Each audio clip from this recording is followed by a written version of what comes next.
Hello, folks. Kelly Milan here, Mayor of Lawrenceburg, with another version of our Mayor's Minute. Today we're going to talk with Mr. Carl Galey, Superintendent of Lawrenceburg Community Schools. Carl's been a mainstay here in Lawrenceburg for many years now. I don't know how many years you've been? Over 20 years with the corporation in some capacity. Wow. Teacher, principal, and superintendent. Now he gets to make all the good decisions and the tough decisions. And I always said that the superintendent always has the toughest job in the city because it doesn't matter which kind of decision you're trying to make, whether it's to close school because of roads or whatever the case may be, but you're always going to have 50% of the people that like you and 50% that don't. Now I really know how you feel.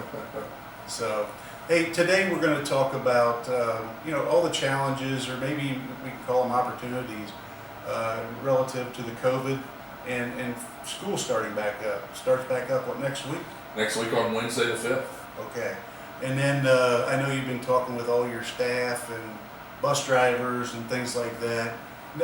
You want to share with us a few of the things you've put in place to ensure the safety of the kids and the staff?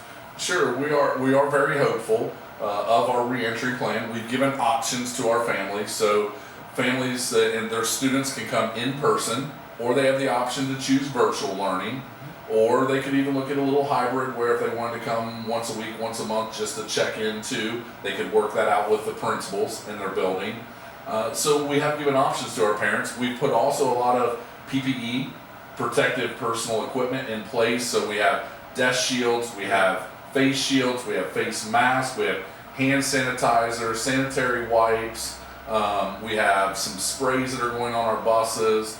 So a lot of different protective ways that we're trying to do that. We understand that there's no solution, but we are trying to put all of these protective layers in place for our staff and our students coming back to school. When you talk about people having or parents having the option of sending their kids virtually or in person, are you seeing what kind of percentage of kids versus coming in person compared to virtual are you seeing? Right now, our percentages, we opened up that window for that opportunity for parents to be able to choose that last week. Okay. But we did reopen it after we've had some parents want to go opposite directions after the governor's executive order about masks. Gotcha. So we are currently right now, we're sitting at between 10 to 12%. So about 250 students currently right now are looking at the virtual option.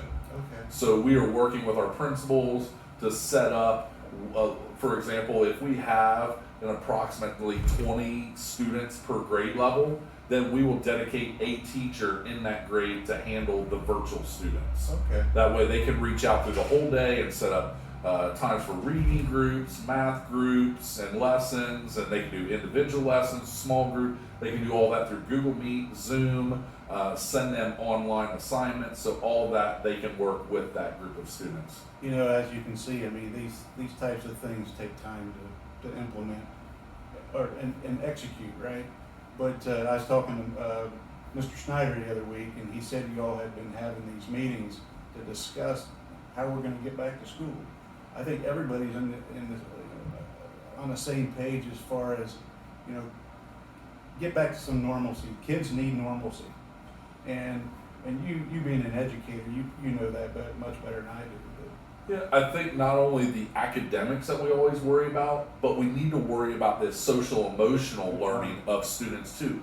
They need that interaction with others. Yes. And that's why in the springtime, when we had e-learning, we made it a point that our staff made a personal touch, whether it's a phone call, email, card, Google Meet, Zoom, with all of their kids at least a few times a week, because they need to hear a voice. They need to see their face, that we wanted to make sure that we were having those personal touches with the families and with our students. So not only is the academics, but that social emotional piece is important.